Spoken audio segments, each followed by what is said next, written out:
a very important video we're going to be doing today. Even though the thumbnail and the title talks about Medicare Advantage and whether it's dying, it's collapsing, it's ending, whatever the case may be, this is Medicare Advantage is kind of the canary in the coal mine when it comes to Social Security. So for the new people, please share this video. This is going to be a very important video, probably one of the most important I've done in quite a while here. We're going to use Medicare Advantage, which is essentially privatized Medicare. And we're seeing what's happening with privatized Medicare, aka Medicare Advantage. And this is the same thing that they're wanting to do with Social Security. So essentially, Social Security Advantage, if we let them do this. So we're going to use Medicare Advantage as an example of what could happen if we decide to go ahead and give Social Security itself over to Wall Street, like we did with Medicare, giving it over to Wall Street. If we do, we're going to be in this situation. If you want to make a video, if you disagree with me, you want to rebut my particular point, or you agree, or whatever the case may be, you can go onto my website, mygovexpert.com, and on the bottom left, you'll see a little icon. You can record a video. I've got a bunch of video questions already. Someone has a question about disability, whether their disability is going away. I did a couple of videos. Some people misunderstood that, so I want to clarify that. Okay, let's go with Medicare Advantage, and we'll talk about exactly what's happening with the industry, and because of what's happening, what you really need to do. It's incumbent upon you to fight for this. You have a lot more, you have a larger battle going forward. Okay, so the videos out there that's talking about the end of Medicare Advantage and Medicare Advantage is collapsing and all that, no. I immediately thought of Mark Twain's famous quote, "The reports of my death are gradually exaggerated," he said. Obviously, he said that. That's a quote. And people said he said something a little bit different, but that's the idea of what he said. And he said that while he was still living. So obviously, yeah. So the reports of my death are greatly exaggerated. So the reports of the death of Medicare Advantage are greatly exaggerated. So, I mean, Medicare Advantage, again, I'm going to tie this to Social Security here in a bit. Medicare Advantage, relatively new, started in 1997 as Medicare Plus Choice, and then 2003 changed the name to Medicare Advantage. 2006 was one of the big major expansion. That's where they included drug coverage. So this whole Medicare Advantage thing is relatively newish, 20 or so years. Medicare itself, as we know, started in 1965 during the LBJ presidency. Okay, so 20 years or so, and now we're coming to this reality with Medicare Advantage. Are they disappearing? Are they collapsing? No. They are doing what Wall Street does. They are maximizing profits. How are they doing that? They're cutting benefits. We see the grocery cards, the over-the-counter cards are being cut back. Different services, they're charging more for this, more for that. They're canceling PPOs. About 1 million people, I think there's one major company, the largest out there, canceled 600,000 PPOs. We've already got a lot of people that contacted our partner at Chapter there and switched from a PPO back to original Medicare and got a Medicare supplement plan. But the issue is a lot of people can't do that because it's a monthly premium, and that's what these companies understand, is that over 50% of people get a Medicare Advantage plan, not necessarily because they want it, they like that zero premium and all that stuff, but that because they just can't afford a Medicare supplement plan. That is the reality out there, and these companies know that. So this is the situation we're in. They can, once the industry is consolidated and we just have, 2 or 3 companies providing Medicare Advantage plans, then they can, pretty much do anything they want. So they're canceling these PPO plans. They're reducing networks. We just announced today that the Mayo Clinic is no longer taking most Medicare Advantage plans. So those networks, your doctors, your hospitals, or clinics are dropping Medicare Advantage plans. Denials. When you have a Medicare Advantage plan, you're open to prior authorization. So if the doctor says you need this, doesn't matter unless you pay for it yourself. they have to go to the insurance company, the Medicare Advantage company, and the Medicare Advantage company says yes or no. And if they say no, then this is where you have to fight for it. Okay. So there's a lot of hoops and hurdles. And this is kind of how it ties in with Social Security, is that there's no human help. The Medicare Advantage plans are also trying to get rid of those people that help you, find the best Medicare plan and help you the other 364 days of the year, fighting them through prior authorizations and make sure your drugs on the formulary and make sure you're not paying too much for your drugs and all this different stuff. So they're getting rid of that and they're moving a lot of this to AI. So are these companies dying? No, they're just making tons more money. They are in either one of two stages with all companies. They're either in the expansion phase where they just want to sell as much or get as many clients as possible, or they're in the, okay, we've got we've got a bunch of people. Now we just need to make as much money as we can on each particular person. And that's the phase they are in right now, trying to make as much money they possibly can on each individual. How do they do that? They cut benefits, they cut those PPOs, which cause them more money. They reduce the networks. They only let you use doctors and hospitals that they've negotiated with or that they own that work for them. They deny because they know that you don't know how to fight it. They make you jump through all these hoops and hurdles. So, and there's no human help at any stage, but we do have human help here. So these companies are making they're going to be making so much more money going forward because of this. 50% plus are in Medicare Advantage plans. So they're not really worried about, again, expanding. They've got millions of, clients. They just want to make as much money as possible on each one of those. Their board of directors and their shareholders, it's not about the clients, it's about the shareholders. That's the situation. And that's what they want to do with Social Security as well, which we'll get to here in a second. Dr. Oz, he's always been a big fan. If anybody ever watched Dr. Oz's show when it was on, he was always a big fan of Medicare Advantage plans. And there is a proposal out there to make Medicare Advantage the default option. So when you turn 65 years old, you don't necessarily sign up for Part A, Part B.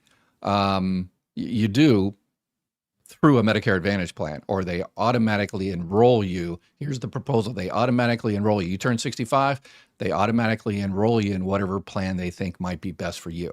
Supposedly the lowest, the cheapest plan in your particular area. But whether it covers your doctors and your prescriptions, maybe, who cares? And then supposedly you can't switch for a year, 2 years, or 3 years. So this is the proposal that's going out there, is default enrollment. So right now, when you get on Medicare, you go down to the Social Security Administration, you contact Social Security, you sign up for Part A, Part B, and then you pick what you want. You pick a Medicare supplement plan, a Plan N or a G, you pick your prescription drug plan, or you can choose a Medicare Advantage plan. More power to you. If that's the one you choose, it's your budget and you want the extra bells and whistles and you don't want to pay the zero premium per month, then most people now pick a Medicare Advantage plan, but that's your choice to choose one of those. They're saying, no more choice on that one. So what does all this mean for you and your loved ones? It means that you are going to have to battle harder to get what you paid for. Because remember, all of the money that they get, they are getting from you. Every time you sign up for a Medicare Advantage plan, the government gives them your money. The money you paid in your Part B, the $185, the money you paid in your FICA payroll tax for decades, tax money, they give that to the Medicare Advantage plan. So if you're just an average enrollee in average county throughout the United States, they give that company $1,000 a month. And you're saying, oh, it's a zero premium. Yeah, zero premium. But you're giving $1,000 of the money you paid into the government every single month for that particular plan. And if you're healthy and you live in a cheaper area, they give them less. If you're living in an expensive area and you're sicker, the Medicare Advantage plan could get $2,000, $2,500 or more per month for you, per member, per month, per member. So the zero premium, Yeah, zero premium. That's how they kind of trick you in there. The zero premium. Oh, they're giving us this free. Wow, these guys are awesome. No, they're, as soon as you sign up, they get that money every single month. So if you don't use it, guess what? They just get $1,000, $12,000. Congratulations. So, and with these companies looking for the profits, and more power to them, capitalism, got to go by the profits, but at what expense? So here's how this ties into Social Security. I was just talking to someone that retired, and they're talking about, in terms of when you're filing for Social Security, they're trying to make it pretty much 90% automated, and which is fine. Automation, it's nothing against. I'm not a Luddite. I don't want to return back to 1800s or something, but it's just not there yet. AI and everything, they're trying. If you pick up the phone and call Social Security right now, and AI picks up the phone and you try to talk to and answer a question, yeah, you're lucky if you get the right question, and it goes around in a terrible loop and it says the same thing over and over and over. So they're trying to move around 90% of everything to AI, to automation, and this has been going on for a long time. This is a pattern. So these are all patterns here that we're talking about. Social Security, even before Elon Musk and Doge came in, they were at a 50-year low in terms of staffing. So you've got one political party that, hates the government and wants it all to be privatized. You've got another political party that says, oh yeah, the government does have a place, but I guess in this particular case, they're too incompetent to do anything about it. So there's been a steady decline of civil servants, people that are there at Social Security. Again, I ran the third busiest Social Security office in the country. We had about 100 employees, and their job, some of them did a great job. Some of them did a terrible job. Well, most of them did a great job in my office. But anyway, they were there to help you get your benefits, to make sure your earnings record is correct, to make sure you're not in, maybe you should file for survivor benefits. Well, maybe you should do this. Maybe you should, this, that. And so they're there to help you. AI, yeah, it might be there in 10 years or something like that, but it definitely ain't there yet. I check out AI on a regular basis, all of the different AIs, Grok and Chat GPT and Gemini and all that. And I ask it Social Security questions, and it is a hit and miss. So this is what we're going to see going forward, is a bunch of hit and miss, and there's nobody going to be there to help. Just as Medicare Advantage plans, you're on your own. With Social Security, you're on your own. You might get what you paid for all those decades, or you might not. You'll never know until you know, and then it might just be too late. So this is exactly what we're doing here. One of the projects that we have, we're going to bring the community together to help people throughout. We've got a new website coming up where we're going to help the community, particularly in terms of Medicaid. This is also happening with Medicaid throughout the country, through food stamps, through Section 8 housing. So those are, a lot of those are state specific. So we're going to depend on our community to help each other. So we're coming up with a new platform to help you do that. In terms of Social Security, helping you, making sure you get everything you're eligible for, entitled, paid for Social Security. This is what I do on a daily basis, is answer questions and help you navigate the bureaucracy. You can ask your video questions. I've got about 4 or 5 or 6 questions I'll get into here in a little bit. We've got Mai Jackson, who is also a retired Social Security employee. And this is the one thing we do charge for, is if you need one-on-one help, you can call her, schedule an appointment, and she can help you one-on-one navigate there. We're going to be expanding. We're going to be helping people filing for disability benefits, working on CDRs. So we're going to be bringing more people in. She and her husband, who's also a retired Social Security employee, is going to be helping us with that, to help people navigate Social Security and get everything they're eligible for. In terms of Medicare Advantage, we've already got Chapter Medicare, which has been doing a phenomenal job. And yes, full disclosure, they support this channel financially. They get money from the health insurance companies once you pick whichever one you want. The health insurance, just like all other insurance, they pay Chapter, and Chapter throws us a few bucks. And that helps pay for the crazy expensive website we're putting together and everything else. So yeah, it's kind of a Robin Hood situation. These big, giant, multi-billion-dollar health insurance companies are actually helping people, but don't tell them, because yeah, then they'll cut us off. So this is what you have to do if you choose a Medicare Advantage plan. So this is the Medicare Advantage 7Ps. It was 6Ps, but now I added another one. It's, first of all, you have to pick the correct plan. And whether, it doesn't matter who you get to help you. If Chapter Medicare or whoever, it doesn't matter. You have to make sure you pick the right plan, but that's the first step. So have your current plan so you can compare apples to apples, whatever providers. Those providers are going to be changing on a regular basis because, I mean, it's unfortunate if you say, okay, I got to use this doctor, I got to use this specialist, I got to use this hospital. So Chapter or whoever helps you find a plan starting January 1st that covers that doctor, specialist, hospital, and then negotiations fall out between whatever plan you choose and that particular doctor. That doctor decides to, leave that Medicare, then unfortunately, nobody can unfortunately fix that.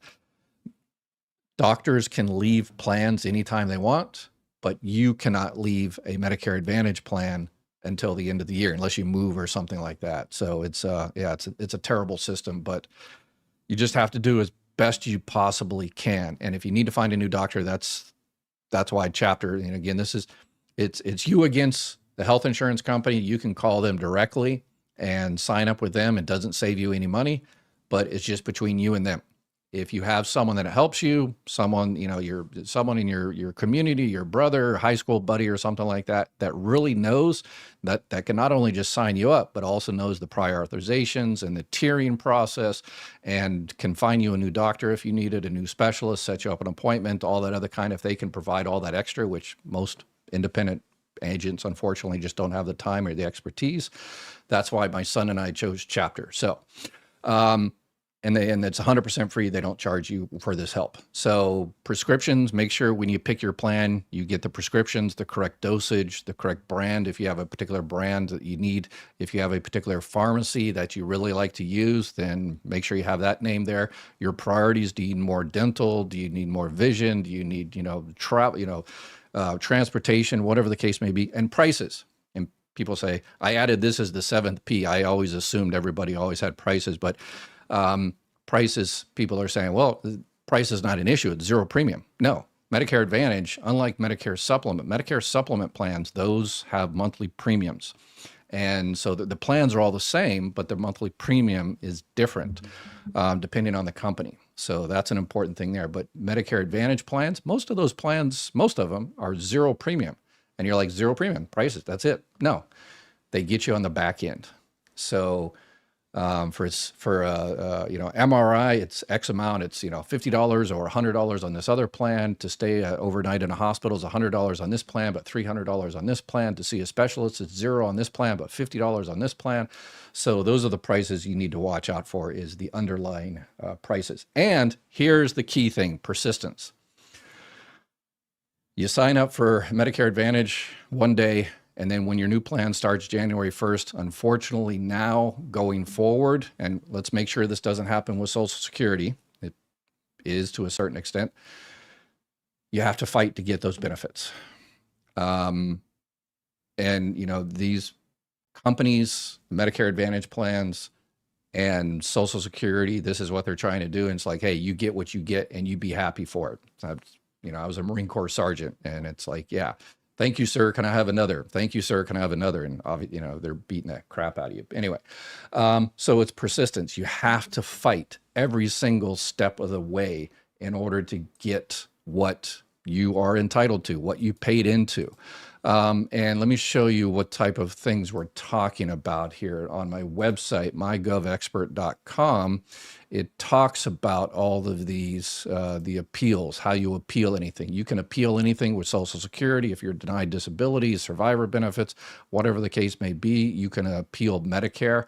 Medicare is also, in some limited states, they're having a trial where they're doing prior authorizations for original Medicare, which is crazy. But Medicare Advantage appeals process, and there's different levels of that, and each company does it a little differently. There's no real standardization, so you really have to know how that particular company handles the appeal process, and that's why we chose Chapter. And so if you sign up for with your Medicare Advantage plan for next year, 2026, and you have Chapter in your corner, If you have any of these issues, you call chapter and say, hey, they denied this. I lost my doctor. What do I do? And they help you out. I've had Sarah, who's in charge of the member success team, on here, and she's going to be coming back here in about a week or so to help you out. So formulary exceptions, you can fight formulary exceptions. If you have a particular drug that your company doesn't cover, you can actually fight that to see if they'll cover it. Tiering exceptions, that's basically, you got tier 1, tier 2, tier 3, the higher levels, the more expensive. You can actually ask these companies to reduce the tier and make it cheaper for you. So there's a lot of things that you can do, but you have to know how to do it, and you have to have experience and know how to work the bureaucracy. And unfortunately, my son and I can't do this. We're helping people out with Social Security, so that's why we reached out to a chapter there to help y'all fight that. Okay, so that is the canary in the coal mine. Do we want Social Security itself to be Medicare Advantage? Do we want Social Security to be Social Security Advantage? I would argue 100% no. Again, AI is great. It helps people out. There's a lot of cool stuff you can do with it, but I don't think I would trust, my retirement or my health with AI right now. Maybe backing it up or something like that, but I would definitely reach out to someone that actually knows what's going on. And Social Security is moving to just make everybody essentially file online. And no employees there to look at your case. Right now, if you file online, people say, well, I already filed online, so it's already been done. No. You file online, you push the button, and then it goes to the local district office. I know because, hey, Sandy, she used to check the internet claims, and she was awesome. And she checked every one of those internet claims and said, oh, you've got a gap here that looks strange. Your earnings aren't reflected correctly. So let's go and let's see if we can fix that. You're entitled to spouse benefits or survivor benefits or whatever the case may be. And she checked every single one, just like every person throughout the country. Well, when they had employees. Sandy, I think, has since retired. So there's that. But now someone on the other side looks at that. I don't know about now that Doge is in charge, but historically before Doge came in, a human being actually looked at every single case. What they're moving at is you file online, AI looks at it, cuts you a check, and might be good, might not be good. In 10 years, I'd probably say your check is probably going to be 99.9% accurate in 10 years. But until then, yeah, AI is making a lot of mistakes. And even in the private industry, there's an MIT report that came out that a lot of corporations out there are firing employees or not hiring employees because they're depending on so much on AI. They think AI is going to be able to do it all. And they're finding it's not necessarily true. But the chief financial officer and the CEO fired all these people and they saved all that money. And so they got it in their bank and gave it to the board of directors, and the board of directors doesn't give a crap if there's a bunch of mistakes. They've already made their money. So they're kind of regretting firing all these people that, do the actual work and giving it over to AI because they're making all the mistakes, but they're not regretting it because they're making all that extra money. So they don't care. It's kind of like, this is, in the 70s, 80s and 90s where the corporations took all the jobs from the United States and sent it overseas, Vietnam, China, Bangladesh, and stuff like that. And now these same corporations, oh my gosh, they took all our jobs. No, you shipped those jobs overseas. And so, yeah, now you're wondering why people in America can't buy anything is because they don't have jobs. So, Henry Ford knew that. He was lambasted when he started paying his workers $5 a day. And Wall Street just attacked him and said, why are you paying your employees so much? And he's like, so they can buy one of our cars? So, yeah, where's old Henry Ford? Well, actually, he was kind of a racist and a lot of it. So anyway, so we'll put that to the side right now.